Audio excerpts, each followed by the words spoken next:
जय हिंद साथियों, आप सभी का स्वागत है आपके अपने चैनल से और शॉर्ट मैथ में। आज हम लोग देखेंगे बिहार बोर्ड 2026 के लिए 10 क्लास के विद्यार्थियों के लिए हिंदी का मोस्ट इंपॉर्टेंट ऑब्जेक्टिव क्वेश्चन, वो भी चैप्टर बाय चैप्टर। यदि हमारे चैनल से जुड़ जाते हैं और रेगुलर क्लास देखते हैं तो आपको एक नंबर भी ऑब्जेक्टिव नहीं कटने वाले हैं, क्योंकि चैप्टर बाय चैप्टर चाहे वो मैथ हो, साइंस हो, सोशल साइंस हो, हिंदी हो या संस्कृत हो, सभी के ऑब्जेक्टिव क्लियर करवाएंगे। साथ ही साथ आपको जब PYQ क्लियर होगा सभी के सभी, और जो एग्जाम की दृष्टि से अति महत्वपूर्ण है, क्योंकि इससे बाहर भी आपको देखने को नहीं मिलेंगे। तो चलिए हो जाइए तैयार, अगर आप 10 क्लास के विद्यार्थी और बोर्ड एग्जाम 2026 में होने वाला है। तो सवाल हमारे पास हिंदी का, श्रम विभाजन और जाति प्रथा के लेखक कौन है? श्रम विभाजन और जाति प्रथा के लेखक कौन है? पहला चैप्टर यही है आपका कि श्रम विभाजन और जाति प्रथा। तो चलिए फटाफट से आंसर बताएंगे, इसका राइट आंसर क्या होने वाला है। तो देखिए, जाति श्रम विभाजन और जाति प्रथा के लेखक है डॉक्टर भीमराव अम्बेडकर। अगर ऑप्शन आप लोग डी बताएं तो बिल्कुल सही। जैसे ही क्वेश्चन नजर आता है वैसे ही आप लोग कमेंट करें फटाफट से और आंसर देने का प्रयास करेंगे। नहीं याद है तो याद करते चलेंगे, क्योंकि आपके लिए अति महत्वपूर्ण है सभी के सभी। अगला, जाति प्रथा डॉट डॉट डॉट का दूसरा रूप है। जाति प्रथा जो है वो किसका रूप है? क्या श्रम विभाजन का है, समाज का विभाजन का, या स्वाभाविक विभाजन का है? तो देखिए, जाति प्रथा या है ना, जाति प्रथा दूसरा क्या है तो श्रम विभाजन का रूप है। किसका? श्रम विभाजन का रूप है। ऑप्शन की बात करें, ऑप्शन यहाँ पे ए राइट आंसर हो जाएंगे। अगर ऑप्शन ए आप लोग बताएं तो बिल्कुल सही बताए हैं। क्वेश्चन नंबर 3, सवाल हमारे पास 3 नंबर में क्या दिया हुआ है कि जातिवाद के पोशाक, है ना, जातिवाद के पोशाकों की इस युग में भी कमी नहीं, लेखक भीमराव अम्बेडकर ने इसे क्या कहे, जरा बताएंगे। ध्यान से हमने क्या बोले हैं कि जातिवाद के पोशाकों की इस युग में भी कमी नहीं है, कमी नहीं, लेखक भीमराव अम्बेडकर ने इसे क्या कहा है? क्या बुरी बात मानी है, आपत्तिजनक कहा है, या विडंबना कहा है, या विशेषता कहा है? चलिए फटाफट से बताइए राइट आंसर क्या होने वाला है। तो देखिए, जातिवाद के पोशाकों की इस युग में भी कमी नहीं है, लेखक भीमराव अम्बेडकर कहना चाहते हैं कि यह क्या है? विडंबना है। क्या है? विडंबना है कि जाति के अनुसार लोगों को काम बांट दिया गया। बेरोजगारी का मूल कारण यही माना जाता है। ऑप्शन यहाँ पे सी राइट आंसर होने वाला है। अगर सी बताएं आप लोग तो बिल्कुल सही। क्वेश्चन नंबर 4 है, इसका फटाफट से कमेंट करेंगे। अभी तक हमारे चैनल से नहीं जुड़े हैं तो जुड़ जाइए बेहतर तैयारी के लिए। अगला सवाल है, श्रम विभाजन निश्चय ही सभ्य समाज के लिए है। यानी आपको बताना है कि श्रम विभाजन निश्चय ही सभ्य समाज की डॉट डॉट डॉट के लिए है।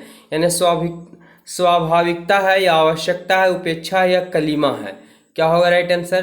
तो देखिए यहाँ पे क्या है, श्रम विभाजन निश्चय ही सभ्य समाज के लिए क्या चाहिए है, तो फटाफट से बताइए क्या होने वाला है। सभ्य समाज के लिए आवश्यकता है। श्रम विभाजन निश्चय ही सभ्य समाज की क्या है? आवश्यकता है।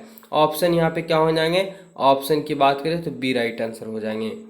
चलिए फटाफट से आगे बढ़ जाते हैं। देखिए अगला क्वेश्चन नंबर क्या दिया हमारे पास 5, कि भारत की जाति प्रथा की एक और विशेषता है। भारत की जाति प्रथा की एक और विशेषता है, या एक श्रमिकों की क्या है, या एक श्रमिकों की क्या है? क्या अस्वाभाविक विभाजन नहीं है, या शोषण और दोहन दोनों करती है, या विभिन्न रूप हमारे सक्षम रखती है, या उपयुक्त में से कोई नहीं? थोड़ा सा कन्फ्यूजन लग रहा होगा, लेकिन जरा फटाफट से बताएं क्या होने वाला है कि भारत की जाति प्रथा की एक विशेषताएं हैं कि यह श्रमिकों की। तो देखिए, अगर विशेषताएं की अगर बात करता है तो यह श्रमिकों की है कि अस्वाभाविक विभाजन नहीं है। क्या है? अस्वाभाविक विभाजन नहीं है, यही इसकी विशेषता के रूप में जाना जाता है। अस्वाभाविक विभाजन नहीं। ऑप्शन है अगर बताएं हम लोग तो बिल्कुल सही बताए हैं। क्वेश्चन नंबर 6 देखेंगे, फटाफट से क्लियर करते हैं, आप लोग कमेंट करें। क्या दिया हुआ है कि जाति प्रथा और श्रम विभाजन का स्वाभाविक विभाजन इसलिए नहीं है क्योंकि यह मनुष्य की डॉट डॉट पर आधारित नहीं है। डॉट डॉट यानी मनुष्य के किस पर आधारित नहीं है, जो स्वाभाविक विभाजन नहीं है। तो क्या स्वाभाविकता पे है, औकात पर है, मानसिकता पे, या रुचि पर है? तो देखिए यहाँ पे राइट आंसर की बात करें, ध्यान से पहले सवाल को समझेंगे कि जाति प्रथा और श्रम विभाजन का स्वाभाविक विभाजन नहीं है। स्वाभाविक मतलब जो अपने मन से लोग पसंद करते हैं, ठीक है। तो स्वाभाविक विभाजन नहीं है, या मनुष्य की किस पर आधारित नहीं है, या रुचि पर आधारित नहीं है। क्या है? जाति के आधार पर विभाजन है, यही मूल कारण है, ठीक है। तो यह मनुष्य की रुचि पर आधारित नहीं है, इसलिए स्वाभाविक विभाजन इसे नहीं माना जाता है। ऑप्शन डी बिल्कुल अगर आप लोग बताएं तो बिल्कुल सही। अगले सवाल क्यों चलते हैं। अगला सवाल हमारे पास कि जाति प्रथा पेशों का दोषपूर्ण पूर्ण निर्धारण ही नहीं करती बल्कि मनुष्य को जीवन भर के लिए क्या कर देती है, जरा बताएं फटाफट से। सवाल है कि जाति प्रथा पेशों को दोषपूर्ण पूर्ण निर्धारण ही नहीं बल्कि मनुष्य को जीवन भर के लिए डॉट डॉट। तो देखिए मनुष्य को जीवन भर के लिए क्या कर देता है, तो एक ही पेशा में बांध देता है कि जो जाति का है वही काम करेगा जिस आधार पे उसको काम बांटा गया है। ठीक है, तो जीवन भर के लिए एक ही पेशा में क्या कर देता है, बांध देता है। ऑप्शन ए यहाँ पे राइट आंसर हो जाएंगे। अगला सवाल, उद्योग धंधों की प्रक्रिया व तकनीकी में नियंत्रण विकास और कभी कभी अकस्मात क्यों हो जाता है। सवाल को समझेंगे कि उद्योग धंधों की प्रक्रिया व तकनीकी में नियंत्रण विकास और कभी कभी अकस्मात क्यों हो जाता है। क्या धोखा, परिवर्तन, गिरावट या ह्रास, क्या होगा राइट आंसर।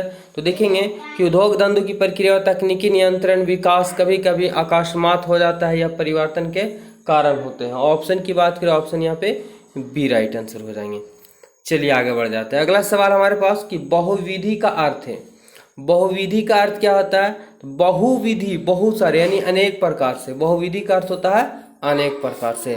ऑप्शन यहाँ पे क्या हो जाएंगे, तो ऑप्शन सी राइट आंसर हो जाएंगे। क्वेश्चन नंबर है 10, देखेंगे दिया हुआ है कि उद्योग धंधों की प्रक्रिया और तकनीकी का नियंत्रण विकास अकस्मात परिवर्तन मनुष्य को क्या आवश्यकता ला देता है, आवश्यकता ला देता है। क्या वह अपना पेशा बदल सकता है, वह अपने श्रम को मजबूत कर सकता है, वह अपने वर्तमान पेशों के बारे में सोच सकता है, या उपयुक्त में से सभी। तो देखिए अकस्मात परिवर्तन मनुष्य की आवश्यकता ला सकता है, यानी वह ला सकता है कि अपने पेशा बदल सकता है। अगर वह पेशा बदल सकता है तो अपनी आवश्यकता के अनुसार परिवर्तन हो सकता है, आकस्मिक परिवर्तन। ऑप्शन यहाँ पे ए राइट आंसर हो जाएंगे। चलिए आगे देखते हैं। आदमी कब भूखे मर सकता है। देखिए आदमी तभी भूखे रह सकता है, पहला ऑप्शन है यहाँ पे राइट आंसर की बात करें। अगर ऑप्शन देखें तो क्या होने वाला है, आदमी का भूखा मर सकता है। तो देखिए कि वह जब वह श्रम करना बंद कर दे, दूसरा जब वह आलसी हो जाए, तीसरा जब वह मालिक का विरोध करे, या जब उसे प्रतिकूल परिस्थिति में भी अपना पेशा बदलने का अधिकार स्वतंत्र प्राप्त ना हो।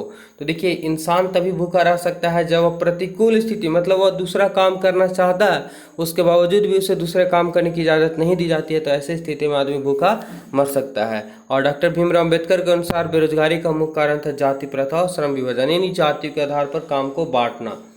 अगला, किस धर्म की जाति प्रथा किसी भी व्यक्ति को ऐसा पेशा चुनने की अनुमति नहीं देता है जो उसका पैतृक पेशा ना हो, भले ही वह उसमें पारंगत न हो। सवाल को पहले समझेंगे कि किस धर्म की जाति तथा प्रथा किसी भी व्यक्ति को ऐसा पेशा चुनने की अनुमति नहीं देती है जिसका पैतृक यानी पीढ़ी दर पीढ़ी जो दादा परदादा करते आ रहे, पिताजी करते आ रहे, पैतृक पेशा भले ही ना हो लेकिन वह उसमें पारंगत न हो। चलिए बताइए फटाफट से, क्या इस्लाम है, हिंदू धर्म है, सिख है या भारतीय है। तो देखिए इसका राइट आंसर की बात करिए, हिंदू धर्म में जाति प्रथा के अनुसार पहले 4 वर्णों में बांटा गया था, उसको कई भागों में बांट दिया गया और जाति के अनुसार पे काम बांट दिया गया। अगला, श्रम विभाजन की दृष्टि से जाति प्रथा उपयुक्त में से है। तो देखिए श्रम विभाजन के अनुसार से जाति प्रथा एक प्रकार से क्या है, तो जाति प्रथा एक गंभीर दोष है, गंभीर दोष है। ऑप्शन की बात करें, ऑप्शन यहाँ पे सी हो जाएंगे। अगला सवाल, जाति प्रथा कला श्रम विभाजन मनुष्य की किस चीज पर निर्भर नहीं करता है, किस चीज पर निर्भर नहीं करता है। तो देखिए जाति प्रथा कला श्रम विभाजन जो है वो मनुष्य की स्वेच्छा पर, यहाँ पे क्या करता है स्वेच्छा, क्योंकि जाति के अनुसार उसका काम बढ़ जाएगा, वो दूसरा काम कर ही नहीं सकता है, ठीक है। लेकिन अब वर्तमान में ऐसी स्थिति नहीं है, अब स्वेच्छा से अनुसार अधिकतर काम करते हैं अपनी मर्जी से। आर्थिक पहलू से भी जाति प्रथा डॉट डॉट है, क्या है, तो आर्थिक पहलू, आर्थिक यानी इनकम के स्रोत से भी जाति प्रथा क्या है, तो जाति प्रथा एक प्रकार की हानिकारक प्रथा है, हानिकारक प्रथा समाज के लिए। अगला, लेखक के अनुसार आदर्श समाज किस प्रकार आधारित होगा। लेखक के अनुसार यानी डॉक्टर भीमराव अम्बेडकर के अनुसार जो आदर्श समाज, एक अच्छे समाज की स्थापना किस प्रकार होगा, जिसमें जाति प्रथा न हो, जिसमें स्वतंत्र समता और मातृत्व हो, जिसमें मनुष्य की रुचि को अलग तरीके से देखा जाए, उपयुक्त में से सभी। देखिए यहाँ पे राइट आंसर की बात करें कि आदर्श समाज की स्थापना तब होगा जिसमें स्वतंत्र, सबसे पहले क्या, स्वतंत्रता यानी अपनी मर्जी से काम को चुनना, समता सबको एक समान देखना, और मातृत्व सबके अंदर प्रेम की भावना होना, ठीक है। ऑप्शन यहाँ पे बी राइट आंसर हो जाएंगे।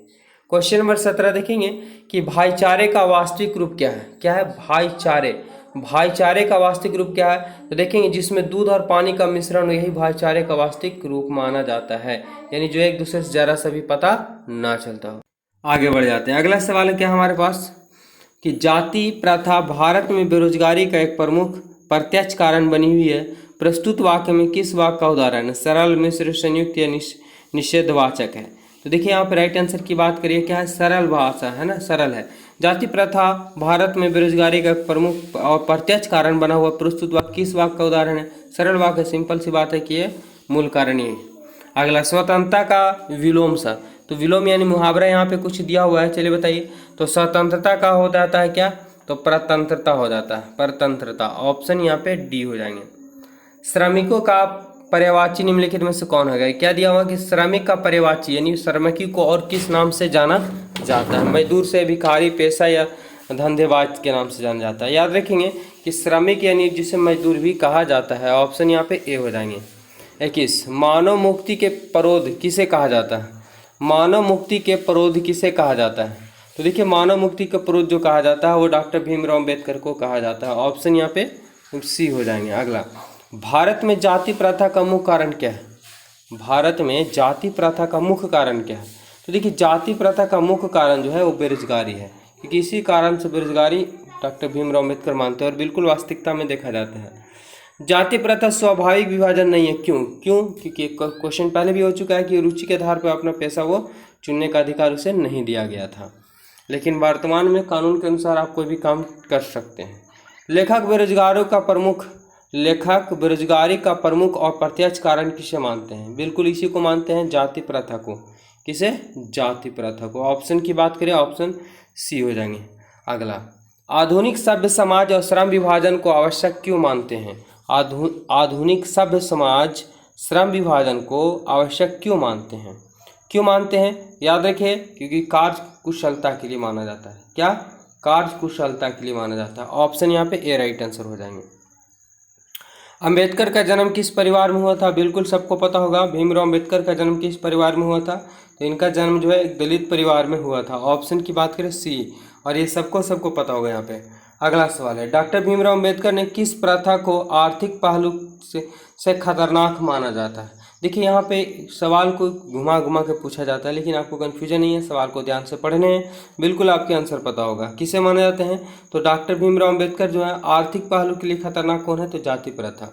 बेरोजगारी का मूल कारण क्या है? तो जाति प्रथा।